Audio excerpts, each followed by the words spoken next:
കുട്ടികളൊക്കെ സ്കൂളിൽ നിന്ന് വരുന്ന സമയത്ത് എണ്ണയിലൊന്നും പൊരിക്കാതെ വളരെ എളുപ്പത്തിൽ പഴം വെച്ചിട്ട് റെഡിയാക്കി എടുക്കാൻ പറ്റിയിട്ടുള്ള നല്ലൊരു പലഹാരത്തിൻ്റെ റെസിപ്പിയാണ് കേട്ടോ ഇന്ന് ഷെയർ ചെയ്യുന്നത്.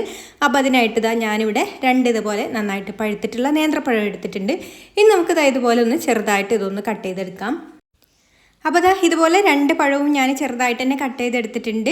ഇനി ഒരു പാൻ സ്റ്റൗവിൽ വെച്ച് കൊടുത്തിട്ട് അതിലേക്ക് 1 ടേബിൾ സ്പൂൺ നെയ്യ് ഒഴിച്ചു കൊടുത്തിട്ട് നെയ്യൊന്ന് ചൂടായി മെൽറ്റായി വന്നതിന് ശേഷം ഇതിലേക്ക് നമ്മൾ കട്ട് ചെയ്ത് വെച്ചിട്ടുള്ള പഴം ചേർത്ത് കൊടുത്തിട്ട് ഒന്ന് വഴറ്റിയെടുക്കാം. നന്നായിട്ട് തന്നെ വഴറ്റിയെടുക്കണം കേട്ടോ.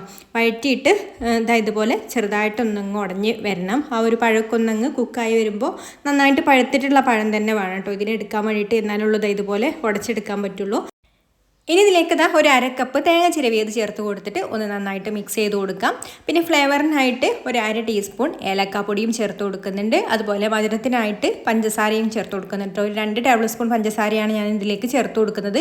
അപ്പോൾ നിങ്ങൾക്ക് എത്രയാണോ മധുരം വേണ്ടത് അതിനനുസരിച്ചിട്ട് ചേർത്ത് കൊടുക്കുക കേട്ടോ. ഇതൊരു പാകമാണ് ഈ ഒരു അളവിലേക്ക്. പിന്നെ ഓരോ പഴത്തിനും ഓരോ മധുരമായിരിക്കും. അപ്പോൾ പഴത്തിൻ്റെ ആ ഒരു മധുരത്തിനനുസരിച്ചിട്ടുള്ള ചേർത്ത് കൊടുത്താൽ മതി. അപ്പോൾ ഞാനിവിടെ 2 ടേബിൾ സ്പൂണാണ് കേട്ടോ ചേർത്ത് കൊടുത്തിട്ടുള്ളത്. എന്നിട്ട് നന്നായിട്ടൊന്ന് അങ്ങ് മിക്സ് ചെയ്ത് കൊടുക്കാം.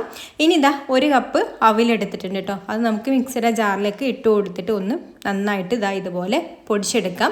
എന്നിട്ട് നമ്മൾ ഈ ഒരു പൊടിച്ചെടുത്തിട്ടുള്ള അവിൽ ഈ ഒരു പഴത്തിൻ്റെ മിക്സിലേക്ക് ചേർത്ത് കൊടുത്തിട്ട് നന്നായിട്ട് തന്നെ ഇളക്കി എല്ലാം ഒന്ന് അങ്ങ് മിക്സാക്കി എടുക്കാം. നന്നായിട്ട് ഇളക്കി ഒന്ന് ചൂടായിട്ട് തന്നെ വരണം കേട്ടോ. ഫ്ലെയിം നമ്മൾ ഓഫാക്കിയിട്ടില്ല. അപ്പോൾ ഇതുപോലെ നന്നായിട്ടൊന്ന് മിക്സായി കഴിഞ്ഞാൽ പിന്നെ നമുക്ക് ഫ്ലെയിം ഓഫാക്കിയിട്ട് ഇത് ചൂടാറാൻ വേണ്ടി മാറ്റി വെക്കാം.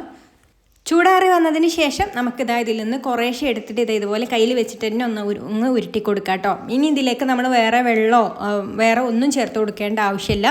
അപ്പോൾ ഇതിങ്ങനെ തന്നെ ആ ഒരു പഴത്തിൻ്റെ ആ ഒരു നനവിൽ തന്നെ വേണം കേട്ടോ നമ്മളത് ഉരുട്ടിയെടുക്കാൻ വേണ്ടിയിട്ട്. അപ്പോൾ ഞാൻ ഇതുപോലെ ഒരു നാരങ്ങ വലിപ്പത്തിലുള്ള ഉരുളകളാണ് ആക്കിയെടുക്കുന്നത്. അപ്പോൾ നിങ്ങൾക്ക് ഇഷ്ടമുള്ള വലിപ്പത്തിലുള്ള ഉരുള ആക്കിയെടുക്കാം കേട്ടോ. ഇനി ഒരു പാത്രത്തിൽ വെള്ളം തിളപ്പിച്ചെടുത്തിട്ടുണ്ട്. എന്നിട്ട് അതിലേക്ക് സ്റ്റീമർ കൂടെ ഇറക്കി വെച്ചിട്ട് ഒരു വാഴയിലയും ഇതുപോലെ വെച്ച് കൊടുത്തിട്ടുണ്ട് കേട്ടോ. അപ്പോൾ ആ ഒരു വാഴയിലയുടെ മുകളിൽ ആണ് നമ്മളിത് വെച്ച് കൊടുക്കുന്നത്. ഇതങ്ങനെ ഒട്ടിപ്പിടിക്കുക അങ്ങനെയൊന്നുമില്ല. എന്നാലും നമ്മൾ ആ ഒരു വാഴയില വെച്ച് കൊടുക്കുമ്പോൾ ആ വാഴയിലയുടെ ആവി വരുമ്പോൾ വാഴയിലയുടെ ഒരു മണം ഉണ്ടാവുമല്ലോ. അപ്പോൾ അതൊക്കെ ഇതിലേക്ക് നന്നായിട്ട് കിട്ടും കേട്ടോ.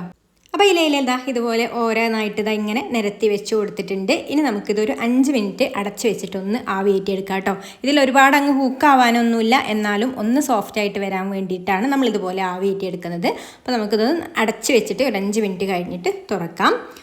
അപ്പോൾ 5 മിനിറ്റ് കഴിഞ്ഞിട്ടുണ്ട് കേട്ടോ. ഇപ്പോൾ നമ്മുടെ കൊഴുക്കട്ട ഇവിടെ റെഡി ആയിട്ടുണ്ട്. അരിപ്പൊടിയൊന്നും ചേർക്കാതെ എളുപ്പത്തിൽ റെഡിയാക്കി എടുത്തിട്ടുള്ള നല്ല ടേസ്റ്റി ആയിട്ടുള്ള ഹെൽത്തി ആയിട്ടുള്ള ഒരു റെസിപ്പിയാണ് കേട്ടോ ഇത്. അപ്പോൾ മക്കളൊക്കെ സ്കൂളിൽ വരുന്ന സമയത്തൊക്കെ ഇതുപോലൊക്കെ ഒന്ന് റെഡിയാക്കി കൊടുത്തു നോക്കൂ കേട്ടോ. എല്ലാവർക്കും ഇഷ്ടമാവും. അപ്പോൾ വീഡിയോ ഇഷ്ടമായിട്ടുണ്ടെങ്കിൽ ലൈക്ക് ചെയ്യാനും ഷെയർ ചെയ്യാനും ചാനലൊന്ന് സബ്സ്ക്രൈബ് ചെയ്യാനും ഫേസ്ബുക്കിലാണെന്നുണ്ടെങ്കിൽ പേജ് ഒന്ന് ഫോളോ ചെയ്ത് സപ്പോർട്ട് ചെയ്യാനും കൂടി മറക്കല്ലേ. അപ്പോൾ ഇനി മറ്റൊരു നല്ല റെസിപ്പിയുമായിട്ട് അടുത്ത വീഡിയോയിൽ കാണാം. Thanks for watching.